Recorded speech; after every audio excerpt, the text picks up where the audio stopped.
25 tahun ini harus bahwa itu bisa menjadi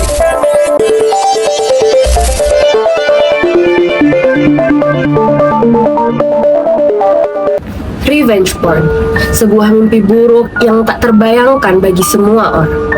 Saat kepercayaan yang pernah diberikan di masa lalu berbalik menjadi senjata yang mematikan, bukan hanya merampas privasi, tapi juga menghancurkan hidup, mimpi, dan harga diri.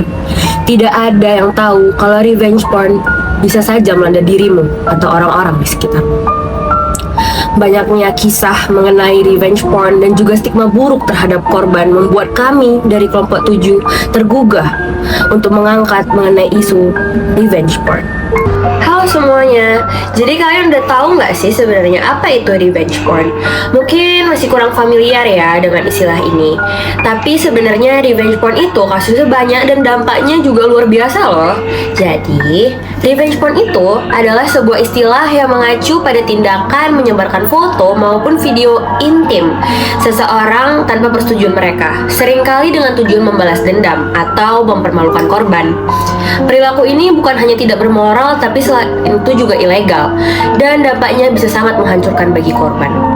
Berdasarkan catatan tahunan atau Catahu, Komnas Perempuan tahun 2011, kasus kekerasan berbasis gender online mengalami kenaikan yang sangat pesat, yakni 281 kasus pada 2019 dan naik menjadi 942 kasus pada 2020. Nah, apa itu reverse porn dan kenapa hal ini harus kita lawan?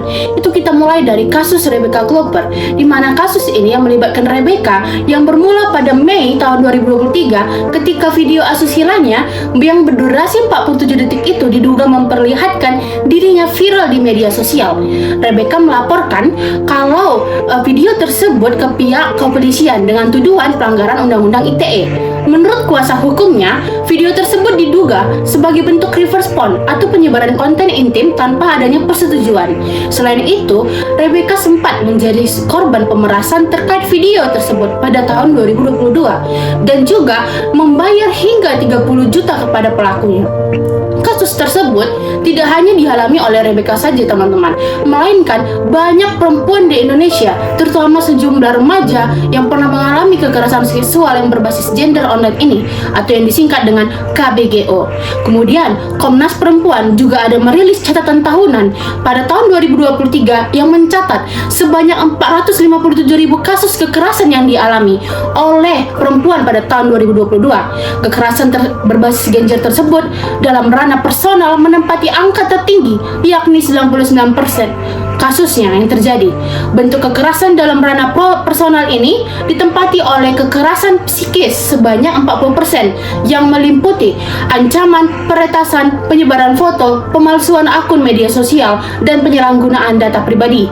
Nah, dapat kita lihat bahwa data dari reference porn ini termasuk di dalamnya, yakni ancaman dan penyebaran foto menempati angka yang cukup tinggi.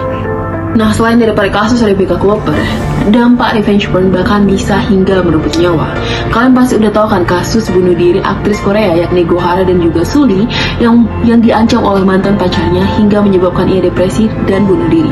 Sesungguhnya reaksi masyarakat juga berkontribusi sangat besar terhadap depresi dari si korban. Karena banyak dari kita ketika kita menemukan ataupun mendapati berita maupun video yang terkait dengan revenge porn, kita malah menjadi konsumen, menjadi penonton dari video tersebut, bahkan dengan terang-terangan mencoba selalu untuk menyebarluaskannya. Nah, sebenarnya selain untuk membalaskan dendam, tindakan penyebaran konten intim non-konsensual ini juga bisa disertai pemerasan seperti memaksa korban untuk membayar sejumlah uang.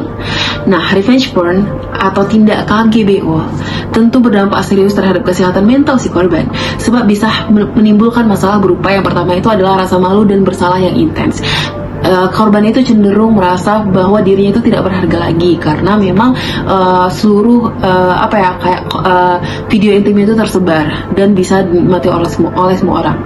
Lalu yang kedua adalah hilangnya kepercayaan diri, rasa takut berlebihan. Korban cenderung dihantui rasa takut yang berlebihan, lalu dia juga merasa tertekan, lalu mengalami yang namanya PTSD dan juga depresi dan kecemasan, bahkan hingga putus asa, perilaku mengisolasi diri, korban biasanya itu jadi mengasingkan diri dari masyarakat umum dan timbulnya keinginan bunuh diri.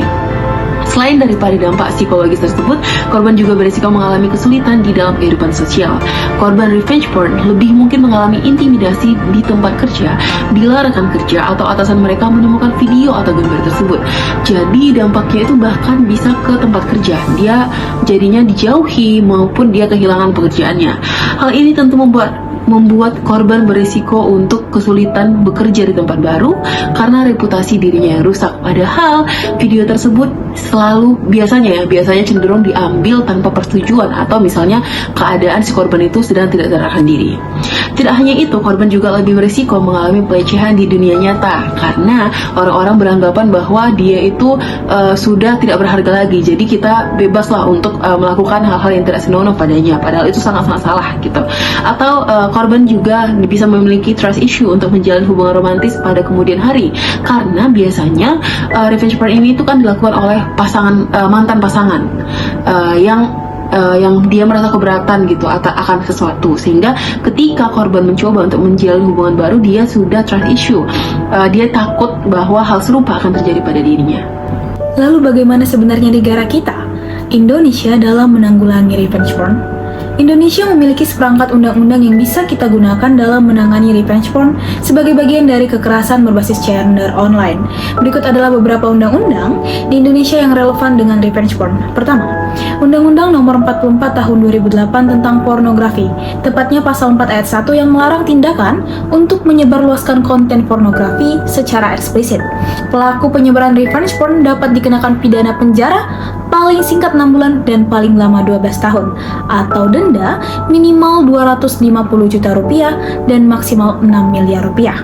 Yang kedua, Undang-Undang Nomor 11 Tahun 2008 tentang Informasi dan Transaksi Elektronik, di mana pelaku bisa dikenakan Pasal 27 Ayat 1 dan Pasal 27 Ayat 3 terkait dengan tindakan penyebaran konten pornografi dan pencemaran nama baik korban.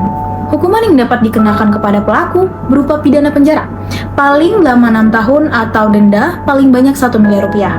Yang ketiga adalah Undang-Undang Nomor 12 Tahun 2022 tentang Tindak Pidana Kekerasan Seksual, di mana berfokus pada kekerasan berbasis gender online.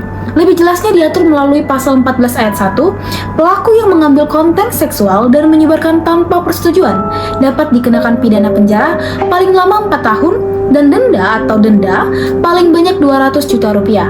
Jika hal ini disertai dengan pemerasan atau ancaman, pelaku dapat dikenai pidana penjara paling lama 6 tahun atau denda paling banyak 300 juta rupiah. Lalu, apa yang bisa kita lakukan bila mengalami sendiri maupun melihat orang terdekat yang menjadi korban? Yang pertama, simpan barang bukti. Kumpulkan semua barang bukti, termasuk tangkapan layar atau screenshot, unggahan online, ataupun media sosial pelaku untuk mendukung pelaporan kasus. Yang kedua, pantau situasi yang dihadapi. Jangan terlalu gegabah dalam menghadapi pelaku revenge porn. Pastikan tindakan yang Anda lakukan aman bagi sendiri ataupun orang sekitar. 3. Ada laporan atau blokir pelaku.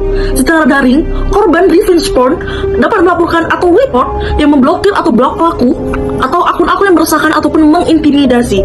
Untuk mengurangi kecemasan dan kepanikan, Anda juga bisa menonaktifkan akun sementara waktu maupun mengganti atau menghapus akun secara permanen. Nah, ini yang terakhir guys, jika Anda atau korban yang sudah siap, hubungi lembaga bantuan dan pihak berwenang yang dapat mendampingi pelaporan kasus terhadap kekerasan tersebut. Nah, berikut ada beberapa lembaga yang bisa Anda hubungi jika Anda mengalami kekerasan tersebut. Yang pertama, ada Komnas Perempuan dengan hotline 24 jam pada nomor 129 atau WhatsApp 08 111 129 129. Yang berikutnya ada Yayasan Puli dengan email pulifoundation@gmail.com atau WhatsApp 0811 8436 633. Akhir ini guys ada LBH Apik Jakarta dengan email info.jkt@lbhapik.org atau WhatsApp 0813 888 22669.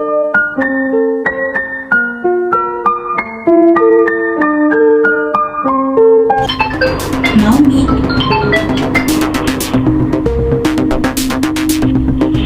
Halo, Nam. Halo.